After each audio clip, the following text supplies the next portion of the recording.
Sir যখন ক্লাসে আসবে স্যারের দিকে ভুলেও তাকাবি না, তোর নজর খুব খারাপ। প্রতিটা মেয়ে মন ভাঙ্গার কারিগর আমাদের রিহান স্যার আমাদের মাঝে পদপন করি।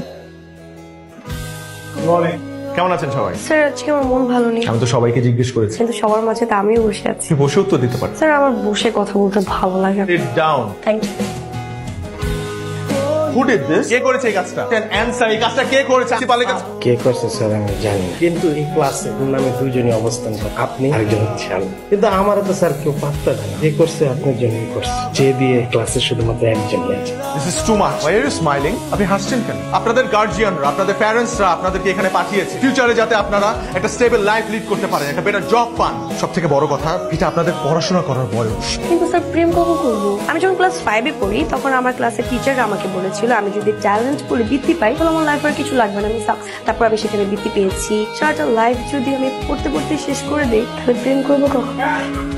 আমার পক্ষে সম্ভব হলো না আপনাদেরকে পড়ানো। Extremely sorry. এক কাপ চা দেন। আমাকেও এক কাপ চা দিন। আপনি এখানে? কেন এখানে আসেন নিষেধ নাকি? সারা যেখানে চা খায় সেখানে ছাত্রীরা এসে চা খায়, অথবা সারা যে দোকানে যে সময় চা খায় সেই সময় ছাত্রীরা আসে। কিন্তু আমি এখন আপনার চোখে দেখে তাকে চা খাবো। এরা আপনার মুখ থেকে আমার নামটা শুনতে কি যে ভালো লাগে sir. You are crossing your limit. Cross না করলে কি লাইফে শাইন করা যায় স্যার? চা ক্যান্সেল করে দেন, আমি চা খাবো না। আমার চাটাও ক্যান্সেল করে দেন, আমি চা খাবো না। স্যার আপনি একটু বেশিই পেছান, 2 কাপ চা দুইজনে খাই নিচ্ছি। হ্যালো আসসালামু আলাইকুম। ওয়ালাইকুম আসসালাম আন্টি। অ্যাকচুয়ালি আন্টি একটা ম্যাথে অনেক প্রবলেমে পড়েছি, কোনোভাবেই ম্যাথের সলিউশন মিলাতে পারছি না। আন্টি আপনি যদি স্যারকে ডেকে একটু বলতেন, কালকে সকালেই এক্সাম তো। আমার ফোনে বারবার তোমার কল আস না, ধরো। তোমার ফোনে আমার কল আসবে? আমার ফোনে ফোন না দিয়ে তোমার ফোনে কে কল দিবে? এটা আমি কি করে জানবো? হ্যালো, কেমন আছেন স্যার? আপনি এখানেও চলে এসেছেন? আপনি আমার মার নাম্বার জোগাড় করে আমার মার নাম্বারে ফোন দিয়েছেন? How dare you! আমি তো আপনাকেই ফার্স্টে ট্রাই করেছি, অনেকবার ট্রাই করেছি, আপনাকে না পেয়ে লাস্টে বাধ্য হয়ে আন্টিকে বলেছি। ম্যাথটা পারছি না স্যার, একটু বুঝিয়ে দেন না প্লিজ। এখন কি ম্যাথ বোঝানোর সময়? This your classroom. তাহলে চলুন গল্প করি। আপনার মনে হয় আমি এখন আপনার সাথে গল্প? Is this fun? তাহলে কি আমি ফেল করবো স্যার? হ্যাঁ ফেল করবেন। আমি রাখি ফোনটা প্লিজ। নেচার চেঞ্জ করছে ফ্রন্ট। আজকে লিপস্টিক কই আছেন? আমি কই আছি সেটা এই মেয়েকে বলবো কেন? আমি আপনার বেলকনির নিচে। ইন্নানিল। ও আমার অ্যাড্রেস পেলো কিভাবে? আমি এখন কি করব? 5 মিনিটের ভেতরে বেলকনিতে না আসলে আন্টিকে কল দিব, দেখা করব। এদিকে আবার ব্ল্যাকমেলও করে। সত্যি সত্যি যদি আম্মুর সাথে দেখা করে তাহলে তো আমার আমও যাবে, ছালাও যাবে। হ্যালো, আমি কি উপরে আসবো? তুমি কেন উপরে আসবে? আমি ব্যালকনিতে আসছি, জাস্ট ওয়েট। বলেন কি বলবেন? বলার কি আর কিছু বাকি আছে স্যার? আমি আপনাকে লাভ করি, আপনি আমাকে লাভ করেন। Actually we are made for each other. তোমার ভুল ধারণা। আমি এমনি এমনি বারান্দায়। তাহলে আমিও এমনি এমনি উপরে আসি? কোনোভাবেই পসিবল না। আমার একটা শর্ত, আপনি আমার সাথে ডেটে যান। আমি কালকে ফ্রি আছি। কোনো পসিবল না। আমার শরীরের অবস্থা খুব খারাপ।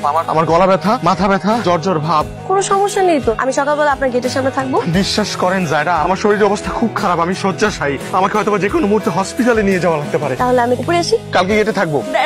দেখা হবে। সকালে থাকবেন কিন্তু টাইম মতো, আমি আগে চলে আসবো। বাই। আপনি একটু ব্যাকডেটেড কেন বলেন তো? আর আপনি এটা কি পড়ছেন? এলিয়েনদের মতো লাগতেছে।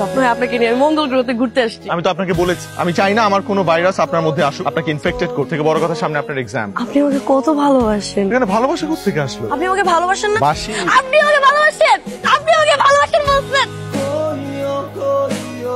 আমি আপনার স্যার, আমাকে এভাবে ব্ল্যাকমেল করে আনাটা কি ঠিক হয়েছে? আমরা ডেটে আসছি। কই আপনি আমার সাথে একটু রোমান্টিক কথা বলবেন, আমার চোখের দিকে তাকিয়ে থাকবেন, হাতে হাত রাখবেন, তা না করে আপনি আমার সাথে কি বলছেন এসব? আপনি চাইলে আমি আপনাকে একটা ছড়া শোনাতে পারি।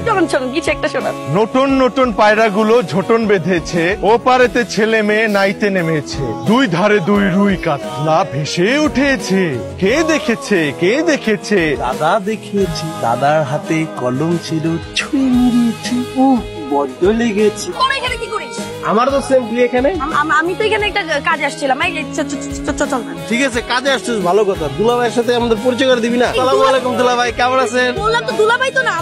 আরে ফ্রেন্ড, ঠিক আছে দুলাভাই, আমরা একটা ছবি তুলি আপনার সাথে। হ্যাঁ দুলাভাই এদিকে তাকাই। আরে গরমের মধ্যে কি পরে রাখছেন মাস্ক? দাঁড়া, হেলমেটটা খুল না। আরে হেলমেটটা খোল দুলাভাই। মাস্ক গুড মর্নিং, কেমন আছেন? স্যার কালকে থেকে কাইন্ডলি কোচিং এ আসবেন না।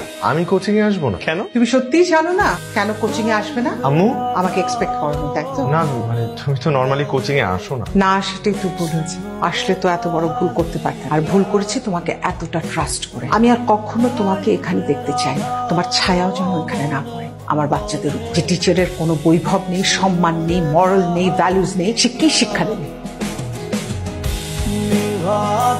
স্যার স্যার স্যার স্যার আপনি ফোন রিসিভ করছেন না কেন আমার? আমি আপনাকে এতবার ফোন দিচ্ছি, আপনি কেন আমার ফোন রিসিভ করছেন না? স্যার স্যার প্লিজ স্যার, আমি করিনি, আমি কিছু জানি না, বিশ্বাস করেন আমি কিছু জানি না এই ব্যাপারে। রাতও কিভাবে আসলে কিভাবে ভিডিও কল আমি জানি না স্যার। আর আপনি এরকম কেন করছেন? আপনার তো একার ক্ষতি হয়নি, ক্ষতি তো আমারও হয়েছে। আমি একটা মেয়ে, আমি বাসায় ঢুকতে পারছি না, রাস্তায় থাকতে পারছি না, সবাই আমার দিকে কিভাবে তাকাচ্ছে, আত্মীয় স্বজনরা বলছে আমি তার সাথে কেন এরকম করেছি। কিন্তু স্যার আমি তো এরকম করিনি, আপনি অ্যাটলিস্ট বুঝেন। স্যার আমি আপনাকে ছাড়া থাকতে পারবো না, আমি আপনাকে অনেক ভালোবাসি, আমি মন থেকে আপনাকে ভালোবাসি। আপনার মনকে বলবেন দরজাটা অন্য কারোর জন্য খোলা রাখবেন।